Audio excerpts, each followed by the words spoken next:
Bab 91. Sekarang setelah Dawn aman dan sehat, Lacey melanjutkan untuk menandatangani kontrak dengan keluarga Schneider. Setelah menandatangani kontrak, dia bergegas pulang untuk memeriksa Dawn. Ketika dia sampai di rumah, semua orang sedang menonton TV. Lacey sangat ingin tahu apa yang terjadi. "Dawny, bagaimana kamu bisa kabur dari keluarga Hamilton?" Dawn menunjuk ke televisi dan menjawab, "Tonton berita di TV." Berita. Lacey menatap televisi dengan ragu. Hari ini, keluarga Hamilton dari O'Hare City dicurigai mencuri senjata. Harta benda mereka telah disita, dan setiap pihak yang terlibat akan dikirim ke pengadilan militer dan akan dihukum sesuai dengan hukum. Kolonel Lone Wolf secara pribadi memimpin tim. Para koruptor akan diadili. Lacey menutup mulutnya dengan heran, apakah Anda mengatakan bahwa seluruh keluarga Hamilton telah dilenyapkan? Setelah beberapa saat, dia akhirnya mendapatkan kembali ketenangannya. Dia kemudian menyadari bahwa semuanya tidak bertambah. Dia berkata dengan nada ingin tahu, "Aneh. Keluarga Hamilton berkecimpung dalam bisnis real estate. Mereka tidak ada hubungannya dengan senjata, apalagi mencurinya. Kecuali kalau mereka tidak benar. Lebih jauh lagi, semua pencurian senjata terjadi pada waktu yang aneh. Aku khawatir ada sesuatu yang lebih dari yang terlihat." Daniel mengungkapkan pendapatnya, "Saya pribadi berpikir bahwa keluarga Schneider membalas dendam terhadap keluarga Hamilton." Lacey mengerutkan kening, rencana balas dendam oleh keluarga Schneider. "Kurasa tidak. Itu hanya proposal tawaran yang menghina. Mengapa keluarga Schneider meledakkan sesuatu di luar proporsi? Selain itu, apakah keluarga Schneider begitu kuat untuk melibatkan Kolonel Lone Wolf dalam masalah ini?"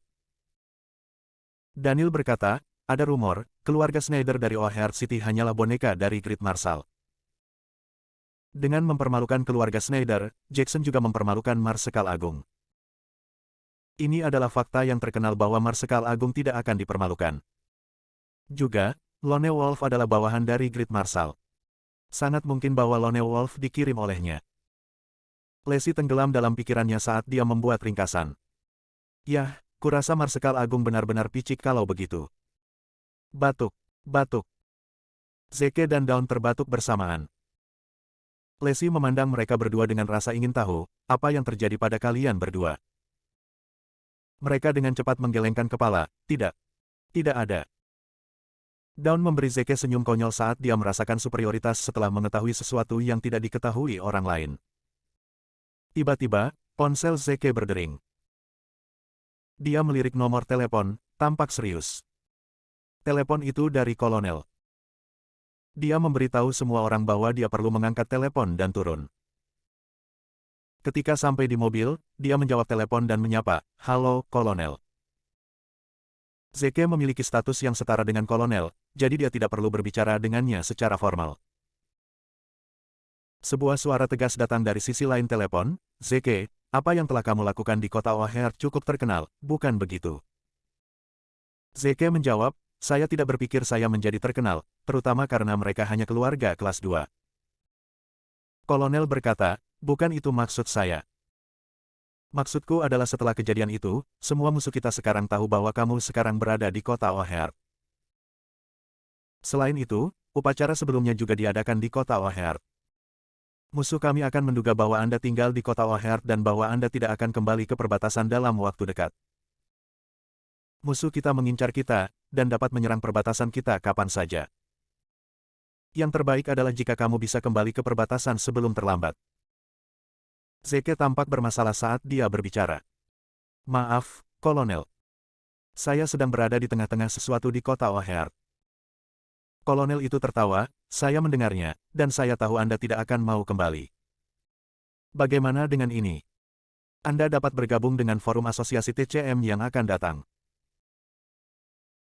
Kalau begitu aku akan membocorkan berita untuk memberitahu semua orang bahwa kamu benar-benar menghadiri forum di kota O'Hare, bukannya tinggal di sana. Akhirnya, kamu akan kembali ke perbatasan setelah forum selesai, dan musuh kita tidak akan berani menyerang perbatasan kita lebih lama lagi." Zeke memikirkannya sebelum dia mengangguk, "Baiklah kalau begitu." Kolonel melanjutkan, "Karena Anda setuju dengan gagasan itu, maka saya akan melanjutkan." Bab 92. Keesokan harinya, sepotong berita tak terduga menjadi berita utama di kota O'Hare. Grid Marshal akan bergabung dengan Forum Asosiasi TCM mendatang sebagai Dewa Jarum. Dengan kata lain, Grid Marshal akan datang ke O'Hare City, dan setiap orang dapat memiliki kesempatan untuk bertemu dengannya. Semua orang senang dengan berita itu, terutama praktisi TCM. Tidak hanya mereka dapat bergabung dengan Forum Asosiasi TCM, tetapi mereka juga memiliki kesempatan untuk mendekati Marsekal Agung, Dewa Jarum. Tiba-tiba, harga tiket TCM Forum Asosiasi telah meroket. Harga membuatnya hampir mustahil untuk didapatkan. Daniel adalah seorang praktisi TCM senior, dan dia mengetahui berita itu secara langsung. Dia memiliki perasaan campur aduk tentang berita itu. Dia senang bahwa Marsekal Agung dapat bergabung dengan Forum Asosiasi TCM, karena ini adalah kesempatan besar untuk meningkatkan kesadaran akan pengobatan Tiongkok juga. Namun, dia tidak memenuhi syarat untuk bergabung dengan Forum TCM. Oleh karena itu dia tidak bisa berada di sana untuk menyaksikan keterampilan medis Dewa Jarum yang luar biasa. Dia tampak murung saat sedang sarapan.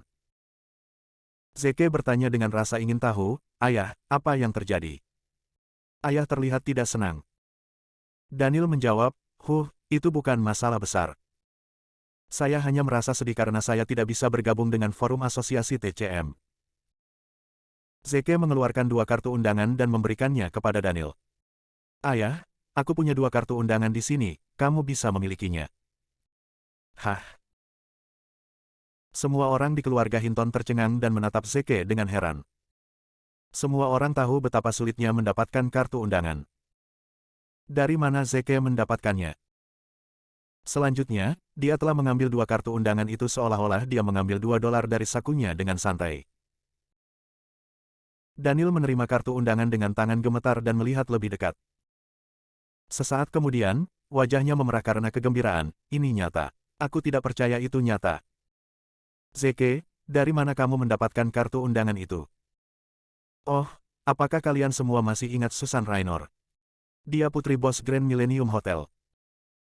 Terakhir kali, kami menyembuhkan gangguan otak ayahnya. Karena itu, dia memberi saya 2 kartu undangan sebagai hadiah. Oh begitu. Daniel tampak seperti dia tiba-tiba menyadari. Meskipun kami memiliki tiket, saya khawatir saya masih tidak bisa pergi. Kenapa begitu?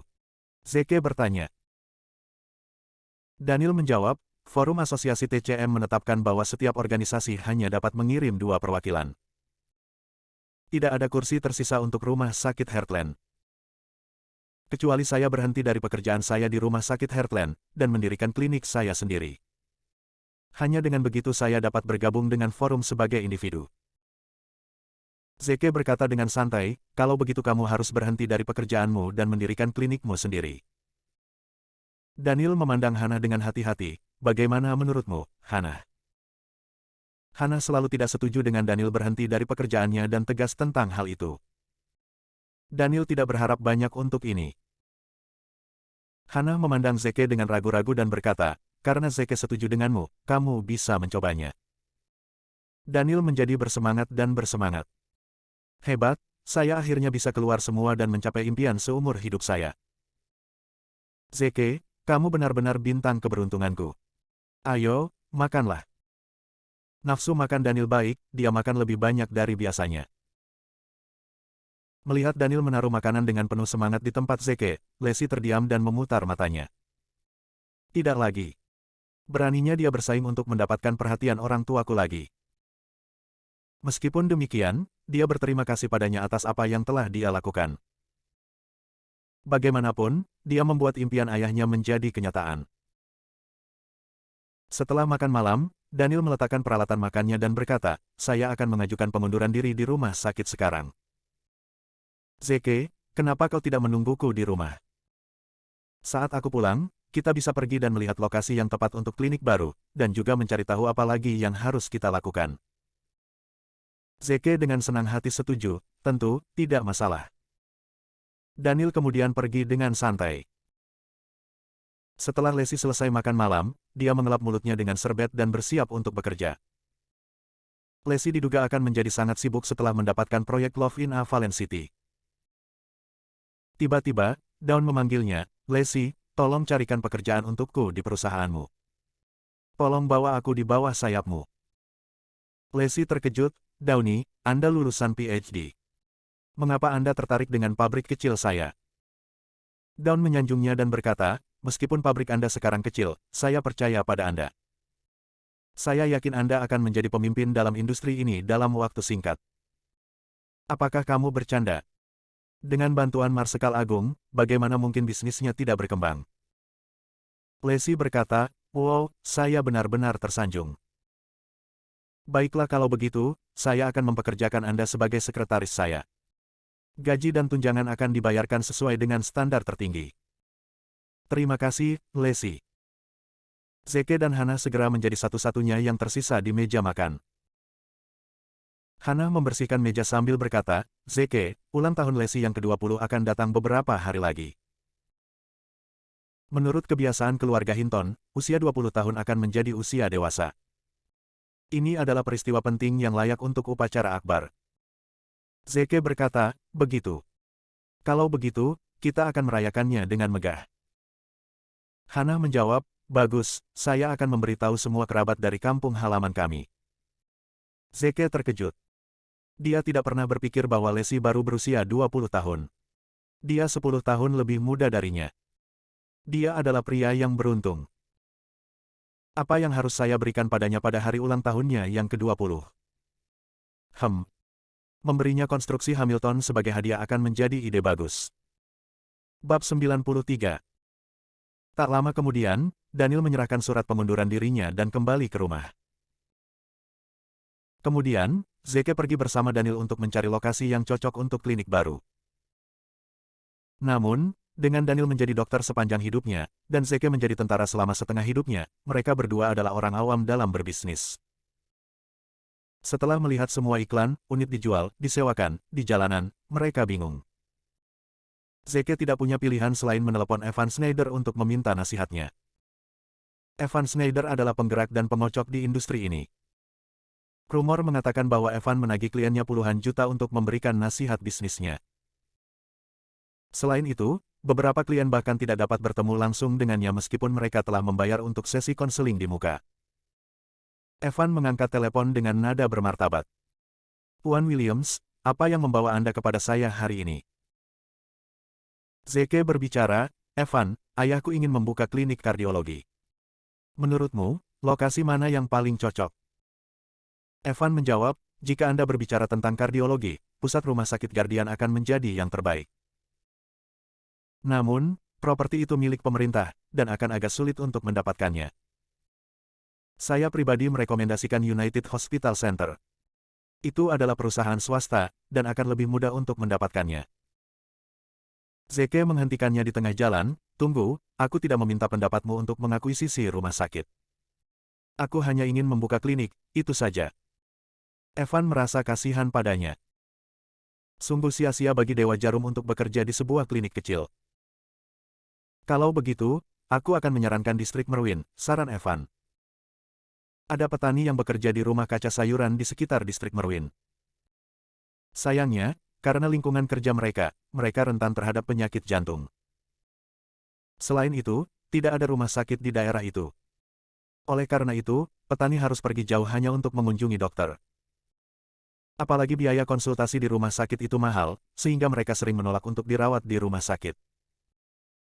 Jika Anda berencana untuk membuka klinik kecil di daerah itu, saya yakin bisnis Anda akan bagus. Zeke mengangguk, Kalau begitu aku akan pergi ke sana untuk pemeriksaan. Tentu, Tuan Williams. Saya akan segera mengakuisisi distrik Merwin, kata Evan. Kepala Zeke mulai sakit. Tolong jangan ikut campur dalam urusanku.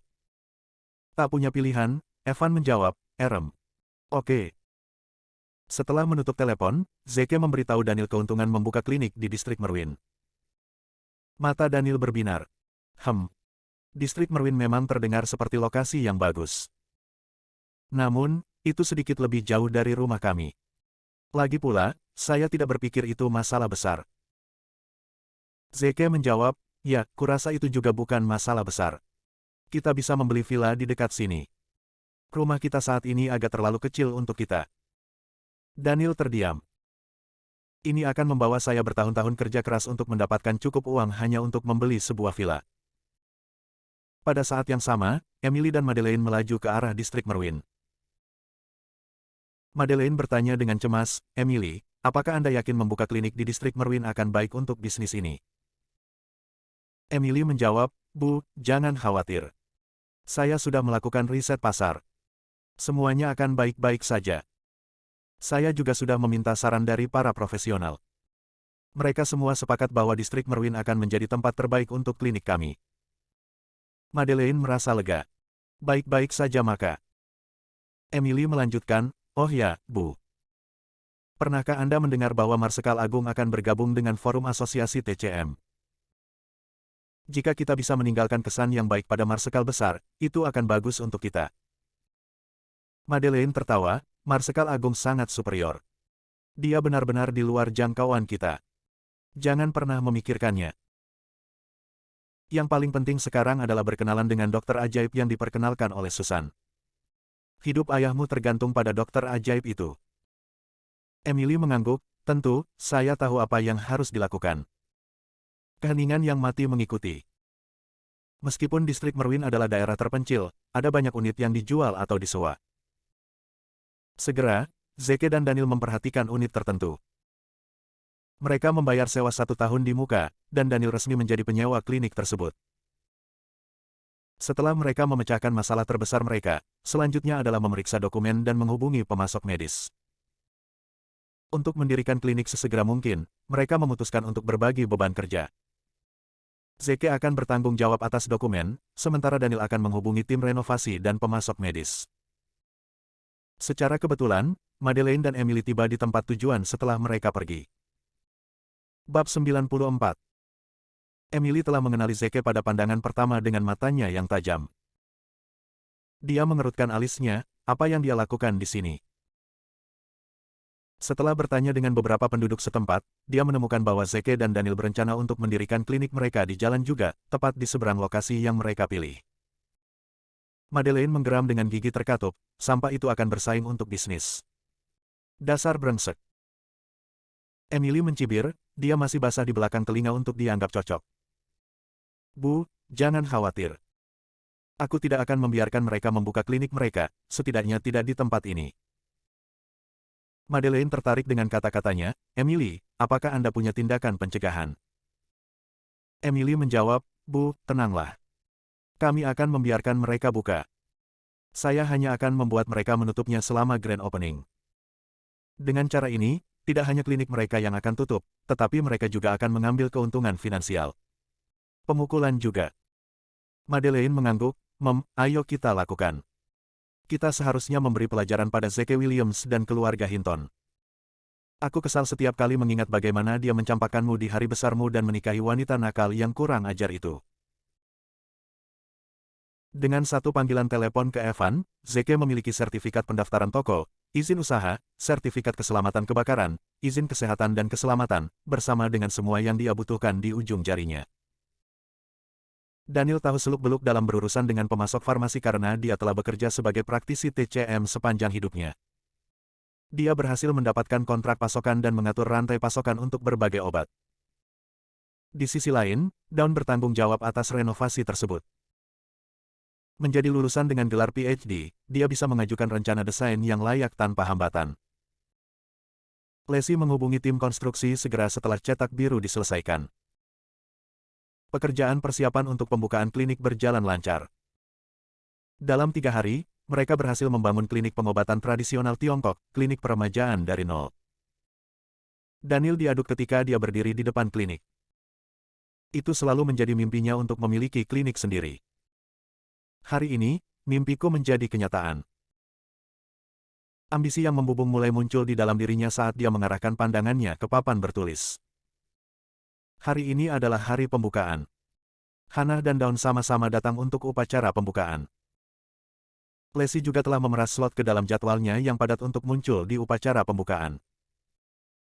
Daniel bertanya, Lacey, sudahkah Anda memberitahu semua mitra bisnis Anda? Lacey mengangguk, Ayah, tenangkan pikiranmu. Mereka akan muncul. Daniel lalu menoleh ke arah Hannah. Apakah kamu sudah memberitahu ayah dan saudara laki-laki?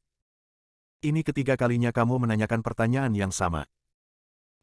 Kamu sangat menyebalkan, jawab Hana dengan rasa tidak sabar, mereka sudah berjanji untuk datang. Oke. Oke. Itu bagus. Daniel menghela napas lega, aku juga sudah mengundang beberapa rekan kerja. Mudah-mudahan, mereka tidak mengecewakanku. Daniel benar-benar gugup. Dia ingin mengadakan upacara pembukaan yang megah dan megah. Oleh karena itu, ia perlu memastikan bahwa semuanya berjalan lancar. Zeke berkata dengan senyum meyakinkan, "Ayah, santai saja. Aku juga mengundang beberapa teman untuk datang dan menunjukkan dukungan mereka." Daniel mengangguk, "Terima kasih, Zeke." Lacey penasaran, "Zeke, aku tidak tahu kau punya teman di Oak City. Siapa mereka?" Keingintahuan Lacey bukannya tidak beralasan karena Zeke jarang berhubungan dengan keluarga dan teman-temannya. Dia telah mengikuti Emily berkeliling seperti anak anjing selama 5 tahun terakhir. Zeke melontarkan senyum misterius. "Kamu akan tahu ketika mereka tiba. Identitas teman saya pasti akan membuat Anda terpesona." Sementara itu, sebuah klinik di seberang jalan sedang dibuka untuk bisnis. Madeleine dan Emily keluar dari klinik. Semua anggota keluarga Hinton sedikit mengernyit begitu melihat kedua wanita itu. Mereka memiliki firasat buruk tentang mereka. Bab 95. Keluarga Clemons telah mengarahkan permusuhan mereka terhadap keluarga Hinton sejak pengantin pria meninggalkan Emily untuk Lacey. Kedua Gatek Rashers ini pasti tidak baik. Seperti yang diharapkan, sebuah van berhenti di depan klinik tempat mereka muncul. Di bawah instruksi Emily, dua pekerja membawa papan bertulisan keluar dari van dan menempelkannya di suatu tempat di atas pintu depan klinik mereka. Lainnya menurunkan popor pesta dan petasan. Prasasti, klinik penyelamat, sangat menarik perhatian. Keluarga Hinton mengerutkan alis mereka. Tidak hanya keluarga Clemons yang mendirikan klinik mereka di sini, tetapi mereka akan mengadakan grand opening hari ini. Niat mereka jelas seperti siang hari, untuk mencuri guntur keluarga Hinton. Daniel kehilangan ketenangannya, "Madeleine, apakah Anda juga mendirikan klinik di sini?" Madeleine mencibir, "Apakah Anda pemilik tempat ini? Apakah kami tidak boleh membuka klinik kami di sini?" "Omong-omong, izin usaha kami telah terdaftar jauh lebih awal dari Anda." Daniel membalas, "Mengapa kamu tidak memberitahu saya sebelumnya? Jika tahu, saya tidak akan mendirikan klinik saya di sini." Madeleine mengejek, "Aku tidak akan memiliki kesempatan ini untuk mempermalukanmu jika aku memberitahumu sebelumnya." Daniel bertanya, "Apa maksudmu?" Emily menyela, "Kau akan segera tahu." Dengan keberanian, dia mengakhiri kata-katanya dengan gerakan menggorok leher. Daniel semakin gelisah. "Oh tidak. Sepertinya mereka berencana melawan kita. Mereka bertekad untuk merusak grand opening kita." Zeke menghiburnya, "Ayah, jangan khawatir. Aku sudah mengundang keju besar hari ini, tidak ada yang bisa membuat keluarga Hinton di bawah naungan." Daniel tidak bisa membuang kekhawatirannya, Madeleine Clemons memiliki hubungan dengan beberapa pejabat. "Saya khawatir teman-teman Anda dari industri bisnis tidak akan banyak membantu." Zeke tetap diam dengan senyum percaya diri terpampang di wajahnya. "Pejabat. Itu wilayah saya." Adam Hinton dan Jeremy Hinton tiba segera setelah itu. Daniel bergegas ke sisi mereka dan menyambut kedatangan mereka. "Ayah, kakak, kamu di sini. Silakan masuk." Adam Hinton bertanya dengan dingin, "Berapa yang akan Anda bayarkan kepada kami karena menjadi anggota Klakue?" Daniel sedikit bingung. "Kau meminta uang padaku. Bukankah kau yang seharusnya memberiku uang sebagai tanda dukungan? Tapi Anda meminta saya untuk uang." Adam Hinton menegur, "Huff. Beraninya kamu mendirikan klinik sendiri. Kamu menggigit lebih dari yang bisa kamu kunyah." Kata-katanya membuat wajah Daniel memerah. Dia tidak peduli jika seseorang menariknya ke bawah, tetapi dia tidak akan membiarkan siapapun menghina profesionalismenya sebagai dokter. Dia membantah, "Ayah, apa yang salah dengan keterampilan medis saya? Apakah Anda lupa bahwa saya adalah asisten direktur rumah sakit?" Adam Hinton mencibir, "Kamu menjadi asisten sutradara melalui metode pintu belakang. Tidak ada yang bisa dibanggakan." Daniel bingung, dia memang menjadi asisten sutradara dengan bantuan Zeke. Namun, otoritas rumah sakit tidak akan membiarkan dia memegang posisi sebagai asisten direktur jika dia tidak tahu barang-barangnya. Jeremy Hinton menjadi tidak sabar. Ayah, tidak ada gunanya kita terus mengobrol dengan Daniel. Ayo kita dukung keluarga Clemons, mereka akan membayar kita $1.000 untuk itu. Aku yakin 100-1 Daniel akan bisa membuka kliniknya hari ini. Daniel memompa saudaranya, Jeremy, apa maksudmu dengan itu? Jeremy memberi petunjuk, kamu telah menginjak kaki seseorang yang tidak boleh kamu ajak main-main. Gadis itu benar-benar brengsek, tahu. Adam Hinton dan yang lainnya berjalan menuju klinik keluarga Clemon. Emily menyambutnya dengan semangat tinggi, Tuan, Anda cukup cerdik untuk mengetahui bahwa motif sebenarnya mereka membuka klinik adalah untuk mendapatkan keuntungan. Anda bijaksana dan tegas untuk memutuskan hubungan dengan mereka demi keadilan. Salam untukmu. Adam Hinton memberinya anggukan kecil sebelum dia memasuki klinik. Emily menyombongkan diri, Daniel, bahkan orang-orang terdekatmu pun tidak percaya dengan kemampuan medismu. Namun, kamu cukup berani untuk tetap membuka klinikmu.